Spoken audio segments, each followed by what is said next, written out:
The Valari dreadnought harbinger of dawn drifted above the smoldering colony like a predator circling wounded prey. Below, flames licked at the broken cities, the faint screams of civilians carried through the open comms as background noise. Admiral Trexel barely listened. He had grown desensitized long ago. Humanity's frontier settlements were all the same, defiant at first, begging at the end. He leaned back in his command throne, eyes half-lidded with boredom as another report scrolled across his console. Minimal resistance. Planetary shield collapsed in under an hour. Local militia destroyed. The colony's governor requests terms of surrender. His second-in-command delivered the words in a tone that tried to sound respectful but carried a trace of smugness. Trexel tapped a clawed finger against the armrest. Another cinder in the void. At least they might have made this amusing.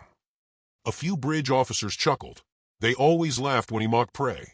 The Valari ascendancy prided itself on order, on authority, but in truth it was conquest stitched together with ritual cruelty. Humanity was just another name on a long list of client species that had bent the knee, or would, transmit rejection of surrender.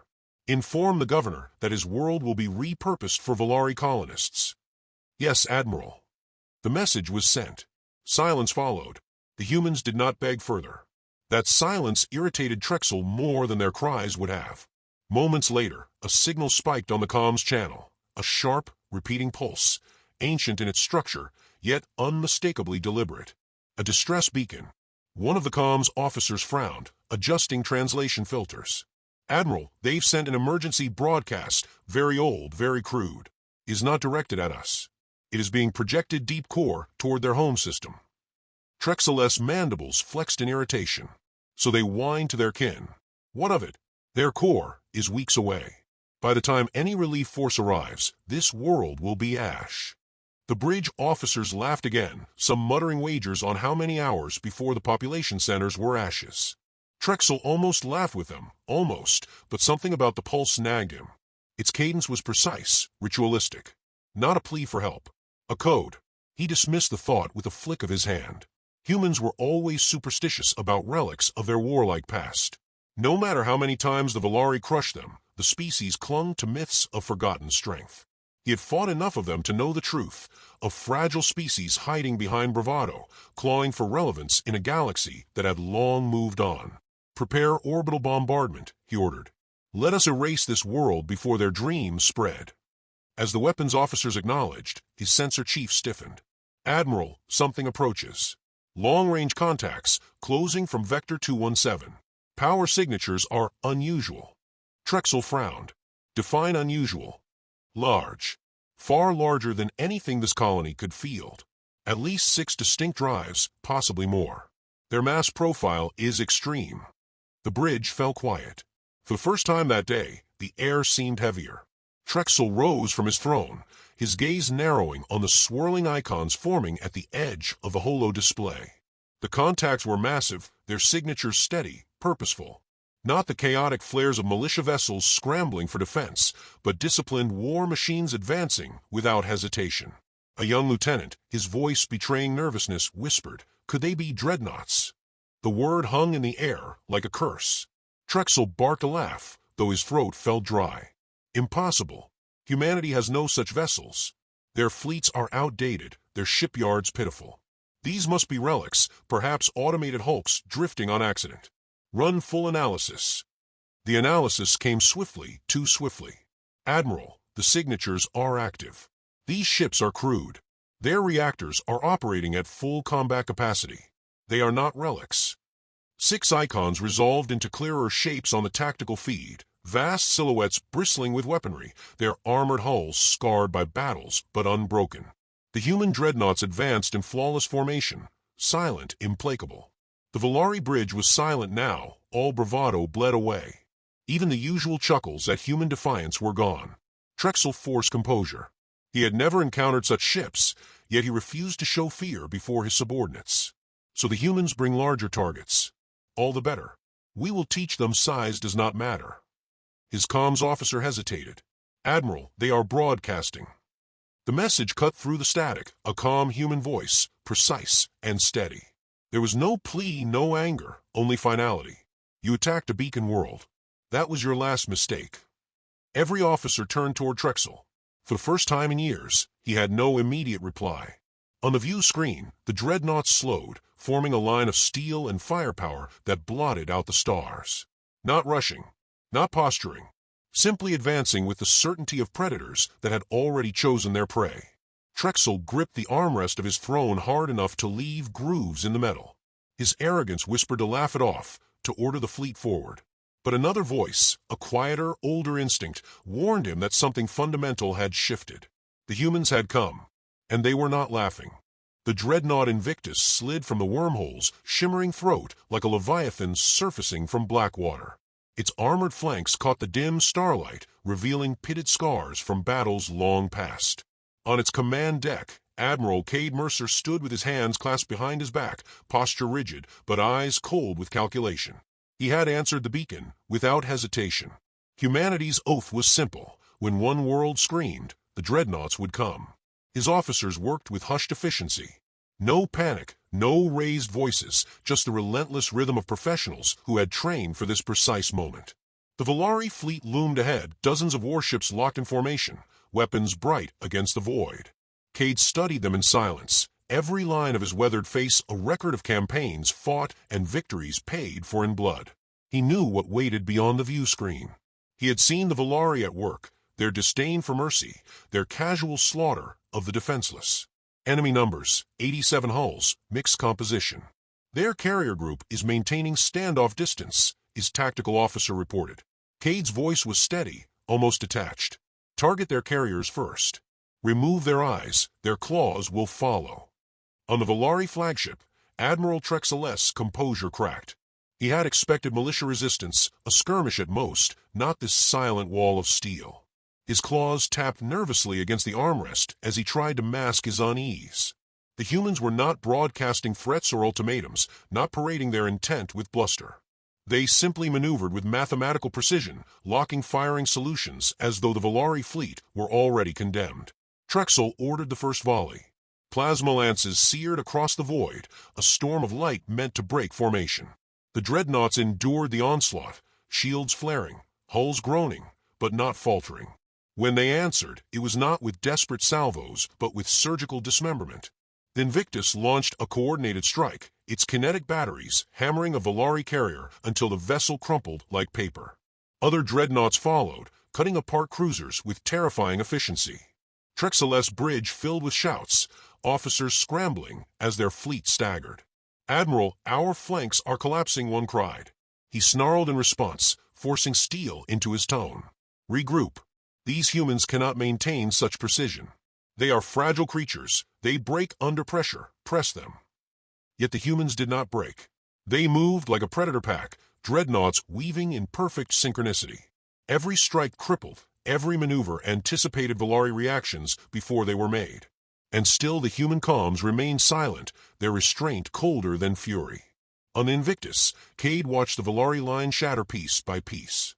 His officers reported victories with professional detachment, but he read the tension in their shoulders, the quiet pride they tried to conceal. Humanity had waited too long for this moment, to prove that their strength was not a myth, not a relic, but a living truth. He broke his silence at last, his voice carried across the battlefield to every Volari ship. "Stand down. You are beaten. Continue, and you will not survive." The words struck Trexel harder than any barrage. They were spoken without anger, without triumph, only certainty. For the first time in his career, he felt the sting of inferiority. He had studied human history only through Volari propaganda, fragile, divided, incapable of unity. Yet here they were, standing against his fleet not with desperation, but with calm inevitability. "Admiral," whispered his comms officer, "their tactics, it is as though they anticipated our every move, as though they had prepared for us." Trexel said nothing. The thought clawed at his mind, prepared. This beacon world, this colony, it had not been a victim. It had been bait. And the Volari, arrogant and blind, had walked into the snare willingly. The battle dragged on, but its outcome was never in doubt. Volari cruisers drifted powerless, their weapons disabled but hulls left intact. Human restraint was deliberate, crueler than destruction. Cade wanted survivors, witnesses. The message would spread faster than fire through dry grass. On the shattered bridge of the Harbinger of Dawn, Trexel's pride bled into dread. His fleet was crippled, his soldiers humiliated, yet the humans did not press for slaughter. Instead, they withdrew to perfect formation once more, their massive hulls casting long shadows over the Volari wrecks. "Why do they hold back?" his second-in-command muttered. "They could end us now." Trexel knew the answer, though he could not bring himself to voice it. Mercy was not weakness. Mercy was confidence. The humans were sending a clearer message than annihilation ever could. We own this field. We decide who lives and who dies. Across the stars, the Volari High Council convened in emergency session. Transmission delays meant only fragments of the disaster had reached them, but the fragments were enough. The mighty Volari fleet, broken by humans they had dismissed for centuries. Counselors bickered, voices overlapping. Some called the reports lies, human exaggeration. Others demanded immediate retaliation, to crush this insolence before it spread. But a few sat in silence, eyes shadowed, realizing what the galaxy would soon know. The humans were not sleeping giants. They had been waiting, sharpening their blades in the dark. And Trexel, staring into the void where the human dreadnoughts hovered like silent executioners, understood it fully. The beacon world had not been a cry for help. It had been a warning. Humanity had set the trap, and the Volari had sprung it. The dreadnoughts did not fire again. They simply turned, engines flaring, and vanished into the wormhole from which they had come. Yet their departure left no relief, only an aftertaste of terror. Because their message was unmistakable. This had not been a battle. It had been a demonstration. And it was only the beginning. The council chamber of the Volari Ascendancy glittered with polished stone and banners of conquest, yet the grandeur could not disguise the undercurrent of unease. News of the rout had spread faster than the censors could contain it. Whispers from client worlds spoke of dreadnoughts, of humans who had not begged or bargained, but who had dismantled a fleet with surgical restraint. The Ascendancy's enemies, long cowed, now listened with sharpened ears. Admiral Trexel stood in the center of the chamber, surrounded by the half-circle of counselors. He kept his posture rigid, though inside his composure strained. He had replayed the battle countless times in his mind, every angle, every maneuver. No matter how he examined it, the truth remained. The humans had not simply won. They had owned the field from the opening moment. Counselor Varric, ever the loudest voice, leaned forward, his crimson robes cascading like spilled blood. "You claim your fleet was defeated by human trickery. A trap, you say? Convenient. Perhaps you were careless, Admiral." The accusation struck like a lash, but Trexel refused to flinch. Carelessness does not account for precision. They anticipated us before we arrived. That colony was no random outpost. It was bait deliberately chosen. Humanity lured us there, prepared for every contingency, and dismantled us without pressing for slaughter. That is not chance, that is strategy. The chamber rippled with unease. Some muttered, others scoffed. A few exchanged fearful glances. Counselor SRYL, voice softer but sharper, asked, "What are you suggesting? That humanity, those scavengers, engineered this entire affair? That they possess foresight superior to our own intelligence core?" Trexel's mandibles clicked once, sharply. "I am not suggesting. I am telling you what I saw. Those ships were not relics or luck-born miracles. They were predators trained and waiting. Humanity has risen while we dismissed them as dust." His words hung heavy. The counselors were not fools, though arrogance had long shielded them from doubt. Now, confronted with a veteran's conviction, their certainty wavered. Far across the stars, aboard the dreadnought Invictus, Cade Mercer studied the aftermath in silence. His fleet had returned through the wormhole, every hull intact, every crewman alive. To the untrained eye, it had been a flawless victory. Yet Cade felt no triumph. His face, lean and weathered, carried only a weight that never left him. He had seen wars enough to know that restraint was not mercy. Restraint was the louder message. His first officer approached quietly. "The Volari survivors will spread word, Admiral. Their fear will do half our work for us." Cade nodded. "Fear is a tool, but it is volatile. The Ascendancy will lash out before yields. They always do." He turned to the viewport where stars drifted past like cold embers. His thoughts wandered to the beacon world, its ruined cities, its broken families. Those people had been pawns, sacrificed to bait a predator into striking range. The strategy had been necessary, but the cost gnawed at him. Humanity had chosen to fight not as liberators, but as hunters. "Are we still the same as them?" he asked quietly, though the question was for himself more than his officer. Or have we become something worse? The officer said nothing. Silence answered more honestly than words. Back in the council chamber, debate spiraled into shouting. Some demanded immediate retaliation, fleets marshaled, colonies purged, humanity erased before the infection spread.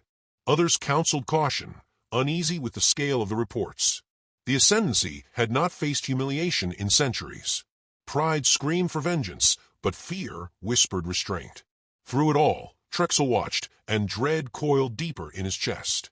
He had studied the recordings again and again, pausing on each human maneuver, each precise strike. There had been no hesitation, no wasted motion, and their voices, cold, calm, absolute, haunted him more than the fire of their weapons. That night, alone in his quarters, he accessed restricted archives. Old human transmissions, cultural fragments collected but dismissed as irrelevant.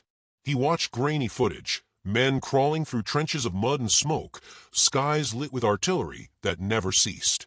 He watched cities burn under nuclear fire, watched armies clash with steel and flame. He watched small bands of insurgents harry empires many times their size, refusing surrender even when hope was ash.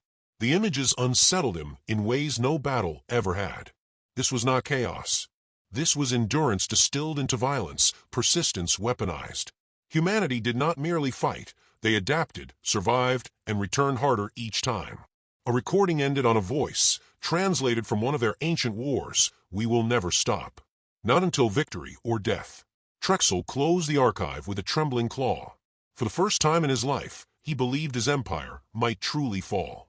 Not from overwhelming destruction, but from attrition. Humanity would grind them down, patient and relentless, until only silence remained. The council dismissed his warnings. They voted for escalation, declaring humanity a temporary nuisance to be eradicated with overwhelming force. Their pride demanded it. Their arrogance blinded them. Trexel knew he had lost the chamber, but he had not lost his clarity. As he left, a thought burned in his mind. The Valari had awakened something that should never have been disturbed. Humanity had been patient, waiting in the shadows of history, sharpening their teeth while the galaxy mocked their fragility. Now the teeth were bared, and the stars would bleed for it. The Valari war host gathered above their core world like a storm about to break. Hundreds of ships, freshly armed and burnished for spectacle, gleamed under the light of their sun. Admirals barked orders, crews drilled with manic urgency, and propaganda vessels broadcast promises of swift victory. The council demanded vengeance, and vengeance had been promised. They believed weight of numbers and centuries of dominance would wash away the sting of humiliation. Admiral Trexel stood at the center of it all, but pride no longer warmed him. He had begged the council to reconsider, warned them that humanity's restraint was not weakness, but design. His warnings had been ignored. Now he stood on the bridge of a fleet larger than any assembled in living memory, and dread whispered that size alone would not save them. He watched the formations, the flicker of reactors, the glow of weapons charging. It all looked powerful. It all looked empty. The wormhole opened without fanfare. A wound in space, quiet and inexorable, spilling light across the battlefield. Out of it came the human dreadnoughts, not in scattered jumps, but in perfect synchrony. First the Invictus, then her sisters, and then wave upon wave of vessels that were not even ships in conventional sense, drone flotillas, autonomous carriers, swarms of machines that blurred the line between warship and weapon. They unfolded into existence with the cold precision of a knife sliding between ribs. On the Valari flagship, silence struck the bridge. Officers who had cheered for vengeance now stared with dry throats and rigid hands. The humans had not matched their numbers. They had eclipsed them. Admiral Cade Mercer stood on the command deck of the Invictus, his jaw set, his gaze fixed on the enemy lines. The weight of what he carried pressed down like lead, the burden of leading not for conquest, not for glory, but for survival, and the knowledge that every order he gave would shape not just this battle but the memory of his species. His voice, when he gave the order, was calm enough to chill blood. Begin the strike. Human fleets did not roar forward with reckless charge. They dissolved into motion, each dreadnought breaking formation only to reform into new geometries, impossible precision maintained by minds linked through quantum relays. Drones surged like tidal waves, splitting Valari defenses, vanishing into wormhole tunnels that spat them out behind enemy lines. Entire wings of Valari cruisers found themselves isolated, cut from command before they understood what had happened. Trexel shouted for countermeasures, for regrouping, but his words fell drowned in the enormity of what unfolded. Volari missiles streaked out, blazing across the void, but human defenses shredded them mid-flight. Plasma beams gouged against dreadnought shields, yet the giants endured, advancing 1 meter at a time, an avalanche of inevitability. The first Volari supercarrier detonated under a barrage that came from nowhere and everywhere. Its death rippled through the fleet, sowing panic. Human comms broken again, Mercer's voice, unhurried, unrelenting. Stand down. Further resistance is suicide. Your ships are already lost. To the Volari, it sounded less like a threat than prophecy. Trexel fought to steady his crew. They bleed. They must bleed. But even as he said it, he knew he lied. Humanity had mastered not only the blade, but the patience to use it without excess. The Dreadnoughts did not annihilate recklessly. They crippled surgically, stripping command nodes, cutting thrusters, leaving ships adrift rather than destroyed. They were dismantling an empire piece by piece, and they wanted witnesses. On Invictus, Cade studied the battle through cold eyes. Every maneuver executed flawlessly, every enemy hull disabled with terrifying efficiency. He felt no exhilaration, only the weight of inevitability. War was never a triumph. It was only survival written in fire. His officers looked to him for pride, but he gave them none. He gave them duty. Minutes stretched into an hour, and then the Volari war host was no more. The battlefield was a graveyard of drifting hulks, their weapons dark, their crews silent in surrender. Human dreadnoughts loomed among them like titans surveying ruins, engines thrumming with restrained power. The galaxy's mightiest empire had been broken not by slaughter, but by demonstration. On the bridge of his ruined flagship, Trexel collapsed into his throne, eyes hollow. He had lived for war, for conquest, for the certainty of Volari's supremacy. Now he watched it die in front of him, dissected by Deathworlders who fought without rage, without mercy, without need for validation. His empire was finished, and he knew it. When the transmission came, it was direct and personal. The human admiral's face, etched with age and stern resolve, filled his display. You are defeated. Your fleet lies powerless. Humanity does not seek revenge, but we will not permit this cycle to continue. Surrender now, and your worlds will endure. Resist, and you will not. Trexel tried to summon defiance, but his voice cracked. Why spare us? Why not erase us and end the threat? Mercer's gaze was unflinching, because extermination is a weakness of pride. Restraint is strength, but do not mistake it for forgiveness.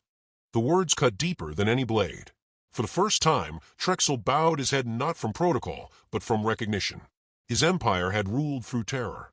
Now terror itself had a new name. The Volari ascendancy fractured within days.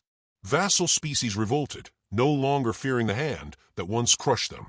Worlds long oppressed declared allegiance to humanity, not out of loyalty, but out of awe and dread. The galaxy shifted on its axis, balance broken, a new center of gravity formed around Earth's rising shadow. On Invictus, Cade Mercer stood alone at the viewport, the stars reflected in his weary eyes. His officers celebrated quietly, relief more than joy, but Cade felt none of it. He had seen the cost. Every beacon world, every ruined colony, every sacrifice that had led here. Humanity had not sought empire, but empire had come to them regardless. He whispered to the void, the words barely audible. We never wanted this war. But now that you've given to us, we'll never turn back. Behind him, Earth awaited, not as a victim, not as a forgotten backwater, but as the heart of a power that had just shaken the stars. The Dreadnoughts had answered the call, and in doing so had rewritten the destiny of the galaxy. The Volari had thought humanity fragile, a dying ember. Instead, they had awoken fire. And fire, once kindled, does not ask permission to burn.